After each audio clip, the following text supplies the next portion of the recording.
2024년 새해가 밝았습니다. 하나님께서 우리에게 새로운 해를 허락해 주셨습니다. 코로나 3년을 지나면서 사람들은 이 시대를 뉴 노멀 시대라고 합니다. 시대가 변하면서 기준이 달라졌다는 것입니다. 우리가 살아가고 있는 시대는 빠르게 변화하고 있습니다. 특히 최근에는 AI 시대가 성큼 다가온 것을 느낄 수가 있습니다. 이제는 휴대폰도 온 디바이스라고 해서 올해 출시하는 휴대폰은 우리가 외국인과 통화할 때 우리가 한국말로 하지만 핸드폰이 알아서 통역을 해가지고 상대방은 외국말로 들을 수 있도록 이렇게 한다고 합니다. 그래서 누구나 자유롭게 외국인을 하더라도 통화를 할 수가 있다는 것입니다. 언어의 장벽을 뛰어넘을 수 있게 되었습니다. 세상은 이처럼 하루가 멀다고 변화하고 있습니다. 이처럼 빠르게 변화하는 시대에 우리도 적응을 해야 합니다. 사람들은 새로운 시대에 도태되지 않으려고 발버둥을 칩니다. 변화에는 중심축이 있고 방향이 있고 흐름이 있습니다.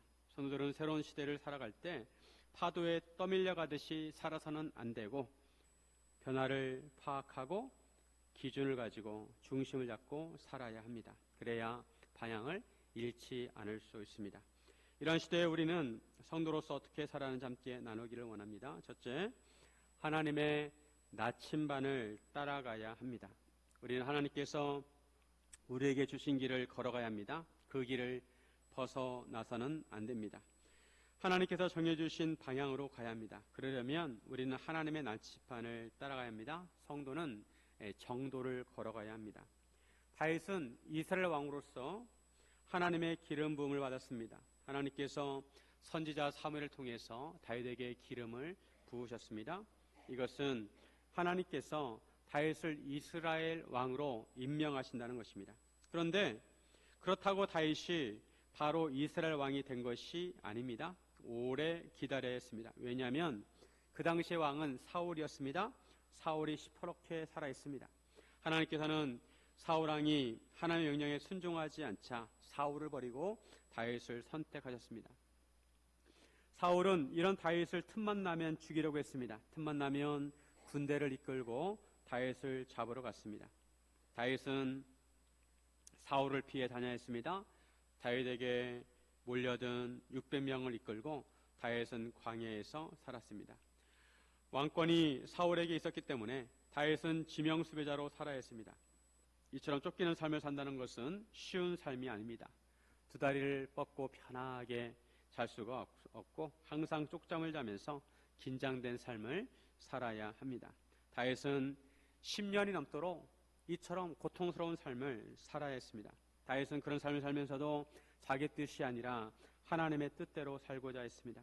하나님의 나침반대로 살려고 하였습니다. 자기에게 유리한 방법을 선택하지 아니하고 하나님께서 기뻐하시는 대로 살았습니다. 대표적으로 다윗을 잡으려고 온 사울을 다윗은 2번이나 죽일 수 있는 기회가 있었습니다. 하지만 다윗은 사울을 죽이지 않고 그를 놓아주게 됩니다. 이유는 하나입니다. 사울이 비록 하나님께 순종하지 않았지만 그래도 사울은 하나님의 기름 부음을 받은 자라는 것입니다. 만약 자기가 사울을 죽이게 되면 하나님의 기름 부음을 받은 자를 죽이는 것이기에 하나님 앞에 죄가 될 수 있습니다. 그래서 다윗은 모든 것을 하나님께 맡기고 사울을 죽이지 않았습니다. 만약 사울을 죽인다면 모든 상황이 종료가 되게 됩니다. 더 이상 쫓기는 삶을 살지 않아도 되고 더 이상 밤이슬을 맞으면서 광야에서 살지 않아도 됩니다. 그리고 이스라엘 왕으로 살아갈 수가 있습니다. 한마디로 고생 끝, 행복 시작이 되는 것입니다. 하지만 다윗은 그렇게 하지 않았습니다. 사울을 죽이면 인간적으로 모든 것이 쉬워집니다. 하지만 다윗은 그렇게 하지 않았습니다. 쉬운 길을 놔두고 멀리 돌아갔습니다. 왜냐하면 사울 왕을 죽이는 것은 다윗의 길이 아니었기 때문입니다. 그것은 하나님의 나침반이 가리키는 방향이 아니었습니다. 다윗은 그 얘기를 하나님께 맡겼습니다. 비록 이스라엘 왕으로 기름 부음을 받았지만 이스라엘 왕이 되는 것은 하나님께서 하시는 것입니다.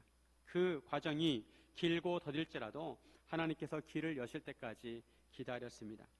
사무엘 하는 다윗이 이스라엘 왕이 되는 과정을 담고 있습니다. 오늘 본문에는 이렇게 시작합니다. 1절에 보면 사울이 죽은 후에 다윗이 아말렉 사람을 쳐 죽이고 돌아와 다윗이 시글락에서 이틀을 머물더니, 사무엘상은 사울왕이 블레셋과의 전쟁에서 죽는 것으로 끝나게 됩니다. 사울왕이 죽었다는 것은 다윗을 쫓아다니는 위험이 사라졌다는 것이고 다윗이 왕이 될 시간이 다가왔다는 것입니다. 즉 다윗에게 새로운 시대가 도래하였다는 것입니다.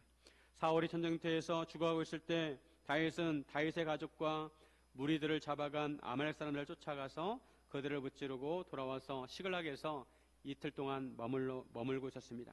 그리고 사흘째 되는 날 한 사람이 사울의 진영에서 나왔습니다. 그의 모양새가 말이 아니었습니다. 전쟁터에서 돌아온 사람의 행색이었습니다. 옷은 찢어졌고 머리에는 흙먼지가 있었습니다. 그는 다윗에게 나와 땅에 엎드려 절을 합니다. 그리고 이스라엘 진영에서 도망하여 나왔다고 하면서 사울과 그의 아들의 요나단이 전쟁에서 죽었다는 소식을 전하게 됩니다. 그리고 사울의 왕관과 또 팔의 고리를 다윗에게 보여주었습니다. 다윗은 처음으로 사울 왕과 요나단이 죽었다는 소식을 접하게 되었습니다. 사울 왕은 다윗을 오랫동안 잡으러 다녔습니다. 그런 사울 왕이 죽었다는 소식은 다윗에게 기쁨일까요? 슬픔일까요?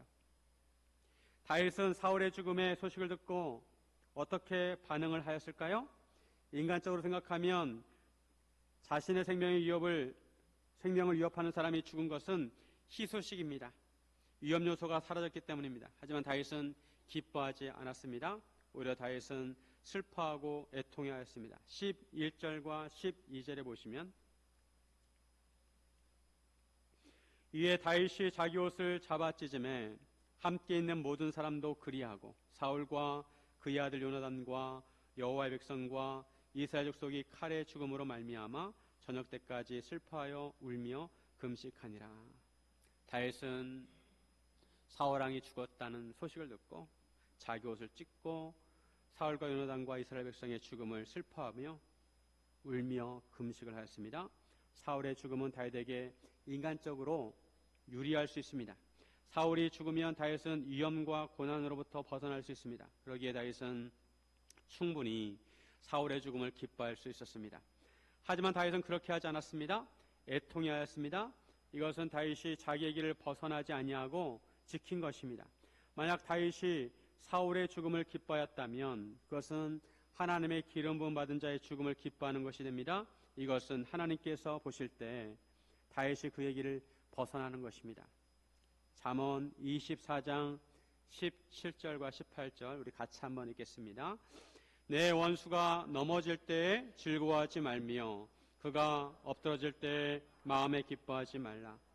여호와께서 이것을 보시고 기뻐하지 아니하사 그의 진노를 그에게서 옮기실까 두려우니라.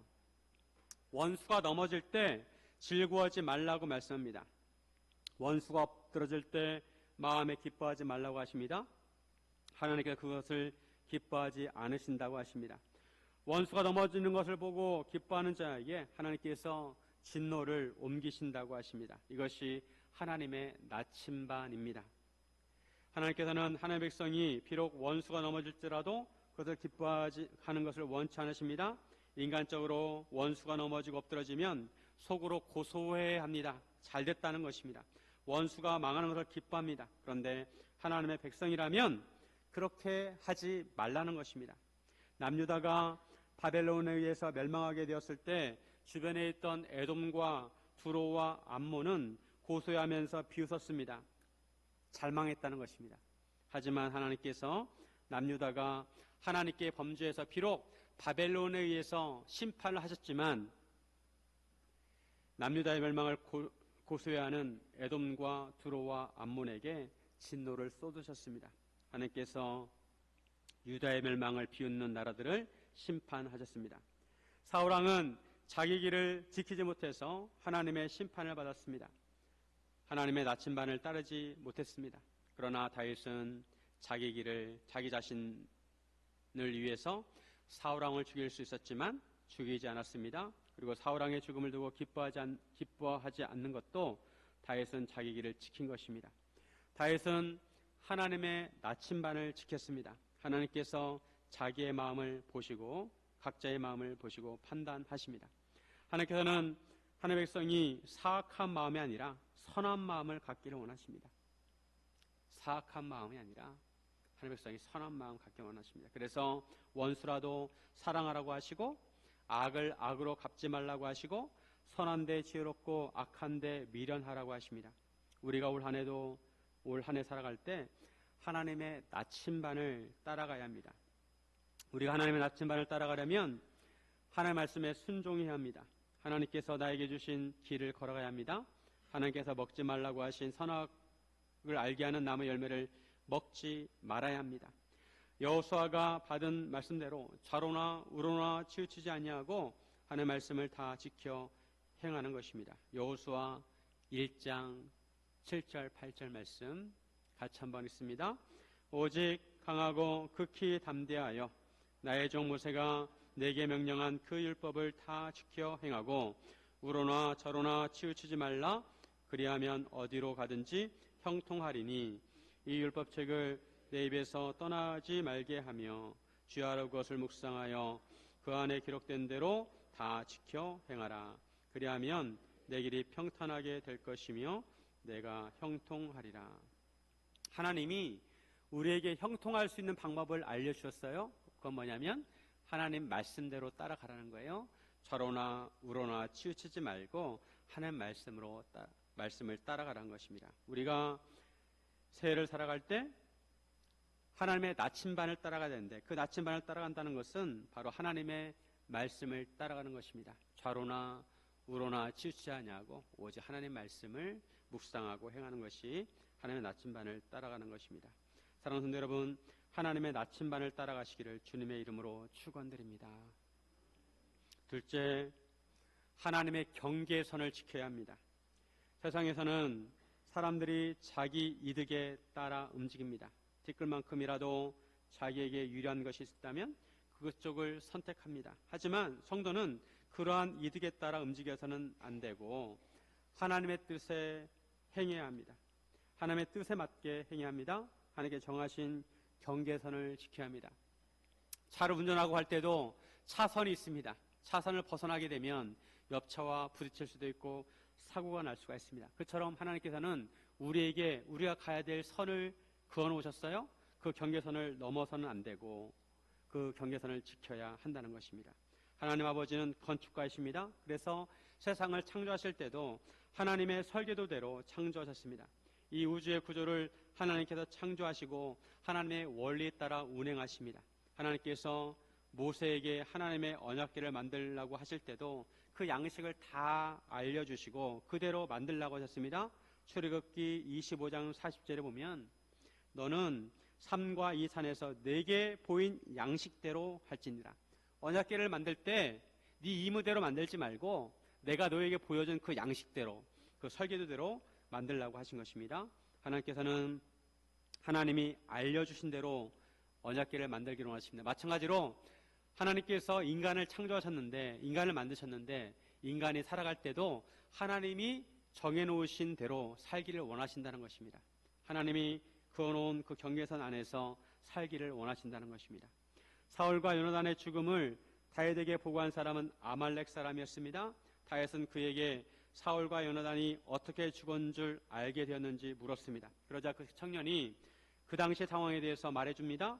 자기가 우연히 길보아 산에 올라갔는데 사울이 자기 창에 기대어 있고 병거와 기병이 사울을 급히 따르고 있었다는 것입니다.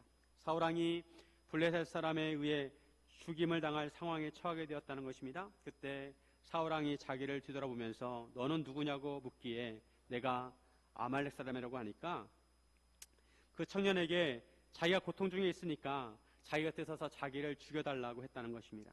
청년은 사울이 살 수 없는 상황인 것을 알고 사울 곁에 서서 사울을 죽이고 그의 머리에 있는 왕관과 팔에 있는 고리를 벗겨서 다윗에게 가져왔다는 것입니다.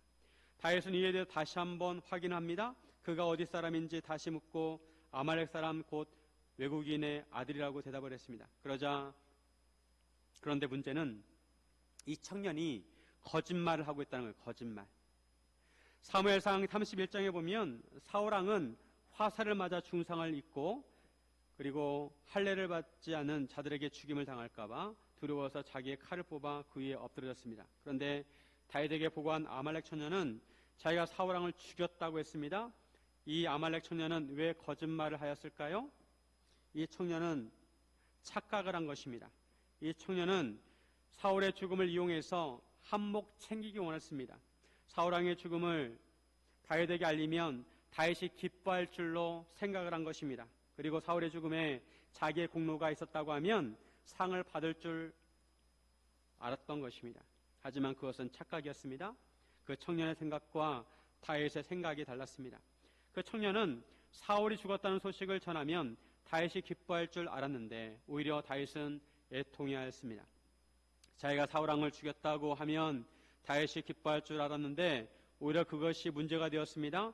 다윗은 그에게 왜 여호와의 기름 부음 받은 자를 죽이기를 두려워하지 않았느냐고 되묻습니다. 14절에 보시면 다윗이 그에게 이르되 내가 어찌하여 손을 들어 여호와의 기름 부음 받은 자 죽이기를 두려워하지 아니하였느냐 하고, 다윗은 아말렉 청년이 사울왕을 죽인 것을 문제 삼았습니다. 그리고 그를 죽이라고 하였습니다. 청년은 사울왕의 죽음이 다윗에게 유리한 것이라고 생각하고 다윗에게 상 받기를 기대했습니다. 그래서 자기가 사울왕을 죽였다고 거짓말을 했습니다. 그런데 그 거짓말에 대한 대가가 그 자신이 죽임을 당했습니다.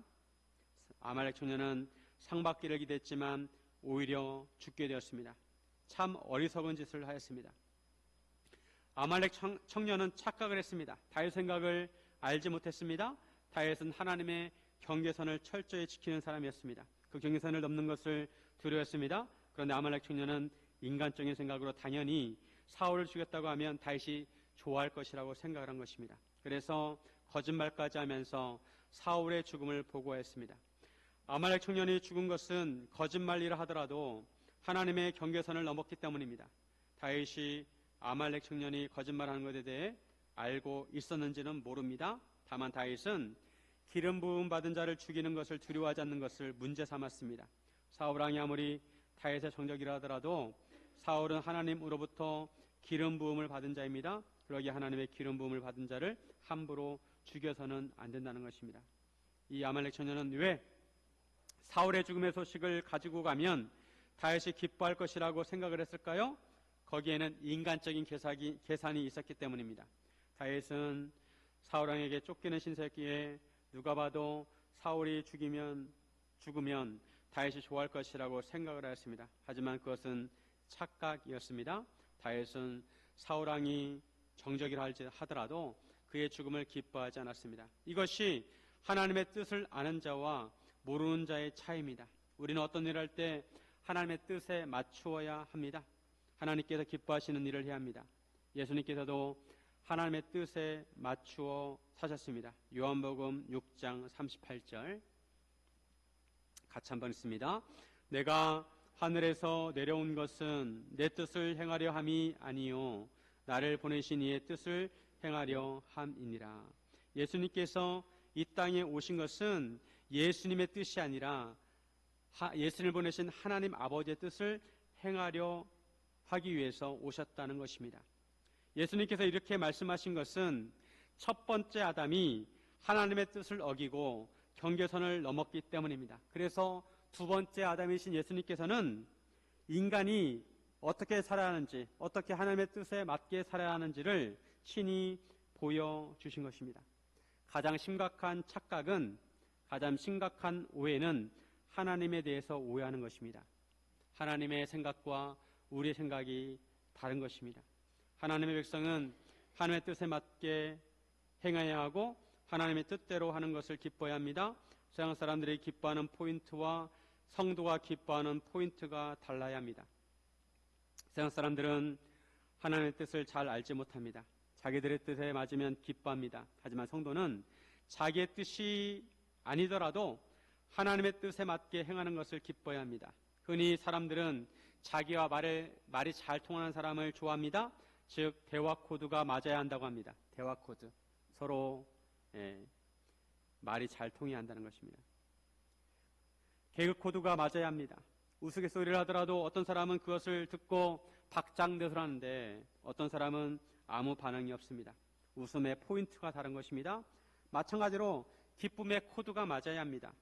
성도는 하나님과 기쁨의 코드가 맞아야 합니다. 그래서 성도는 하나님께서 무엇을 기뻐하실까 생각해야 합니다.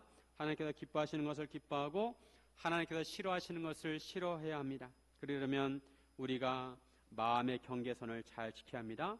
사울이 아무리 정적이라 하더라도 다윗은 그 마음을 지켜 경계선을 넘지 않았습니다. 마찬가지로 우리도 우리의 마음의 경계선을 잘 지켜야 합니다.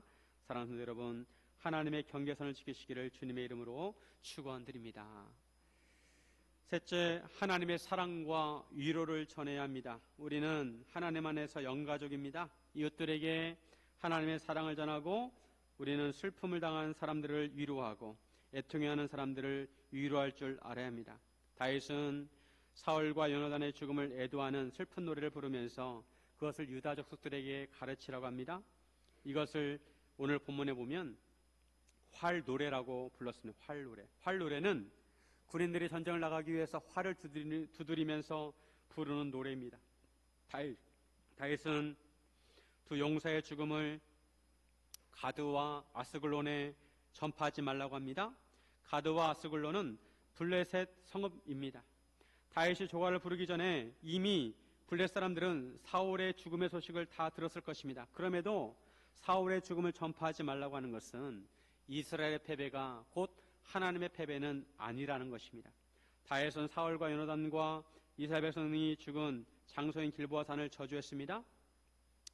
이슬과 비를 내리지 아니하며 재물 낼 밭도 없을 것이라고 합니다. 그럼에도 죽은 자의 피가 헛되지 않았다고 합니다. 사울과 요나단이 블레셋과의 전쟁에서 죽기는 하였지만 그것은 이스라엘을 지키기 위한 싸움이었습니다. 그러기에 요나단의 활이 뒤로 물러가지 아니하고 사울의 칼이 헛되이 돌아오지 아니하였다고 합니다. 다윗은 사울과 요나단의 업적을 치하했습니다. 그들은 생전에 사랑스럽고 아름다운 자이고 독수리보다 빠르고 사자보다 강하였다고 합니다. 사울왕은 처음에 이스라엘 왕으로 기름 부음 받을 때 겸손한 자였습니다. 또한 하나님의 말씀에 불순종하긴 하였지만 그래도 사울왕의 통치를 통해서 이스라엘이 보호를 받게 되었습니다. 이스라엘 딸들이 붉은 옷으로 화려하게 입었고 금놀이개를 옷에 채울 수 있었습니다. 다윗은 사울이 비록 원수 같은 존재였지만 사울을 한 나라의 왕으로 예우하였습니다. 한 나라의 왕의 죽음을 애도하였습니다. 사울은 이스라엘 왕으로서 블레셋과 전쟁을 하다가 죽었습니다. 그래도 블레셋으로부터 이스라엘을 보호하려다가 죽게 된 것입니다. 이스라엘 백성들 입장에서 왕이 죽은 것은 큰 슬픔입니다. 다윗은 이처럼 슬픔을 당한 이스라엘 백성들을 위로하려고 하였습니다. 다윗은 특히 요나단의 죽음을 슬퍼했습니다. 26절 내 형 요나단이여 내가 그대를 애통함은 그대는 내게 심히 아름다움이여 그대가 나를 사랑함이 기이하여 여인의 사랑보다 더하였도다. 요나단은 다윗을 조건 없이 사랑했습니다. 다윗이 골리앗을 죽이고 돌아왔을 때 요나단은 다윗을 자기 생명같이 사랑했습니다. 사무엘상 18장 1절 다윗이 사울에게 말하기를 마침에 요나단의 마음이 다윗의 마음과 하나가 되어 요나단이 그를 자기 생명같이 사랑하니라. 요나단은 다윗을 자기 생명같이 사랑하여 언약을 맺었습니다. 자기가 입던 겉옷도 벗어주고 자기의 군복과 칼과 활과 띠도 주었습니다. 이런 것들은 그 당시에 왕이나 왕자만 가지고 있는 아주 귀한 것입니다. 그런데 그런 것들을 다 벗어가지고 다윗에게 다 주는 거예요. 그만큼 요나단은 다윗을 사랑했던 것입니다. 다윗을 아꼈습니다. 정치적으로 보면 정적이 될 수도 있었지만 요나단은 다윗을 위해주고 보호해 주었습니다. 이런 요나단의 도움이 없었다면 다윗은 더 힘들었을 것입니다. 요나단이 다윗을 사랑함이 기하여 여인의 사랑보다 더하였다고 합니다. 이것을 가지고 이상하게 해석하는 사람들이 있습니다. 이것을 마치 동성애적으로 해석을 하는 사람이 있습니다. 그것은 너무 편향적이고 균형 잡히지 않은 해석입니다. 군인들은 전우회가 있습니다. 생명을 넘나드는 전선에서 피를 나누는 군인들에게는 끈끈한 전우회가 있습니다. 마찬가지로 요나단은 예수님의 마음을 가지고 다윗을 사랑했던 것입니다. 요나단은 예수님처럼 조건 없는 사랑을 한 것입니다. 다윗은 사울과 요나단을 위해서 슬픈 노래를 지어 불렀습니다. 이것을 유다 족속에 가르쳐서 이스라엘 백성들을 위로하려고 하였습니다.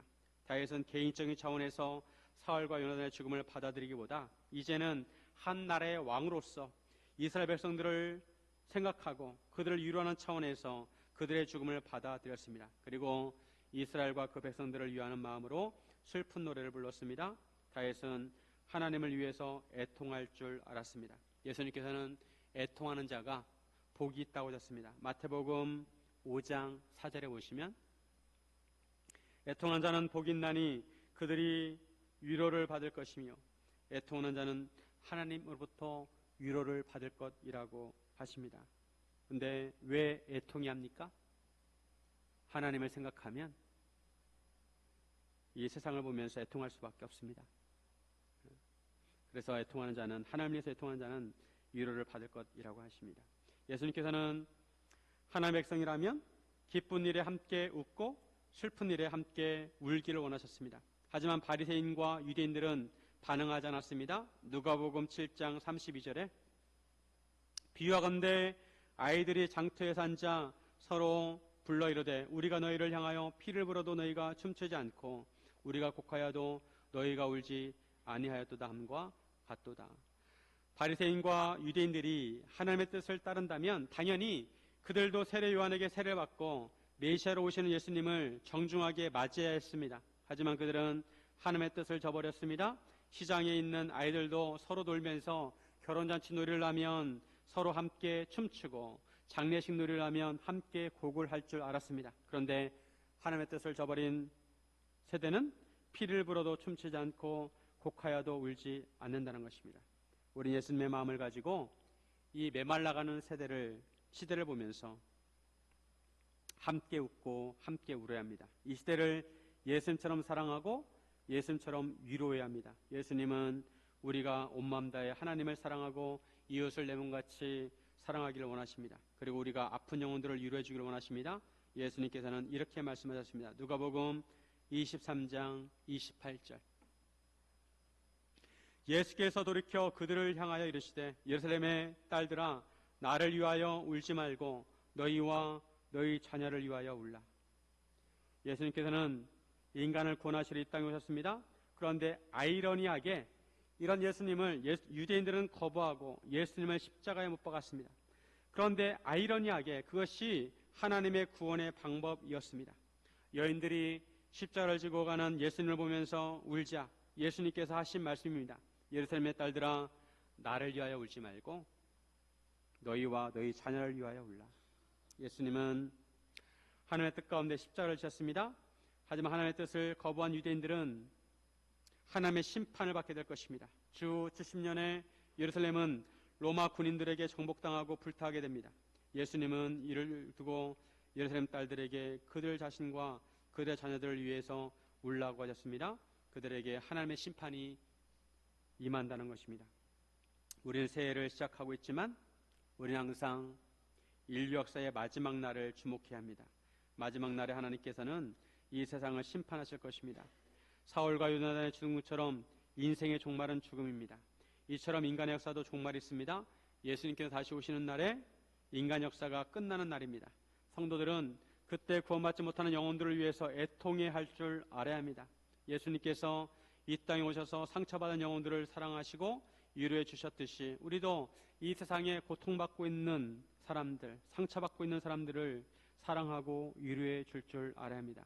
예수님도 나사로의 죽음을 보고 애통해 하셨고 눈물을 흘리셨습니다. 그만큼 나사로를 사랑하셨기 때문입니다. 예수님은 우리를 구원하시려고 겟세마네 동산에서 땀방울이 핏방울이 되도록 기도하셨습니다. 이런 예수님의 사랑과 은혜를 입었다면 우리도 예수님처럼 사랑하고 위로해야 합니다.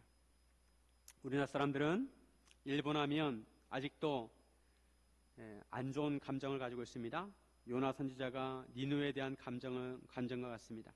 일본이 30년 동안 우리나라를 빼앗아 지배하였기 때문입니다. 그래서 다른 나라들은 몰라도 일본과 축구를 하거나 일본과 어떤 경기를 하게 되면 꼭 이겨야 합니다. 무조건 이겨야 합니다. 한일전은 꼭 이겨야 합니다. 그럼에도 우리는 하나님의 마음을 가지고 일본에 살고 있는 영혼들을 볼 필요가 있습니다. 지난 1월 1일에 일본 이시키와현에 강도가 높은 지진이 발생했습니다. 이로 인해서 100여 명이 사망하고 200여 명이 실종이 되었습니다. 일본에 대해서 감정이 좋지 않더라도 피해를 입은 일본 사람들을 긍휼히 여기는 마음이 있어야 합니다. 그들을 위해서 기도해 줄 수 있어야 합니다. 그리고 우리는 예수님처럼 주변에 있는 영혼들을 사랑하고 위로할 수 있어야 합니다. 요즘은 인간관계가 예전과 같지 않습니다. 예전에는 한 동네에서 나고 자라면서 서로 깊은 관계를 맺었습니다. 옆집 숟가락이 몇 개인지 서로 다 알고 있었습니다. 하지만 요즘은 도시화가 되면서 이웃끼리 서로 잘 알지 못합니다. 서로 관계도 형성이 되지 않습니다. 요즘 아이들은 그때그때 친구가 바뀝니다. 한 친구를 오랫동안 만나고 항상 늘 만나는 것이 아니라 월요일은 학교 친구, 화요일은 학원 친구, 수요일은 교회 친구 돌아가면서 친구들을 만납니다. 그러다 보니 친구라도 깊은 관계를 맺기가 쉽지 않습니다. 또한 현대인들은 고독합니다. 점점 수명이 늘어나고 고령화가 되어가면서 시간이 늘어나게 됩니다.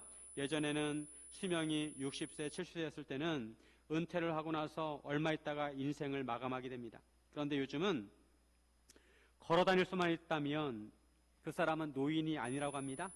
80세 이하는 노인이 아니라고 합니다. 활동할 수 있는 시간이 그만큼 늘었습니다. 그런데 할 일들이 없습니다. 앞으로 시간이 갈수록 더욱 그럴 것입니다. 이것이 우리의 현실입니다. 그러다 보니 현대인들은 고독합니다. 대화를 나누거나 마음을 나눌 사람이 없습니다. 이런 면에서 성도들은 고독한 영혼들의 친구가 되어주어야 합니다. 요즘 경제도 어렵다고 합니다. 이로 인해 사업을 하시는 분들을 비롯해서 많은 사람들이 어려움을 겪을 수 있습니다. 우리는 이처럼 어려움을 당한 사람들을 위로해 주어야 합니다.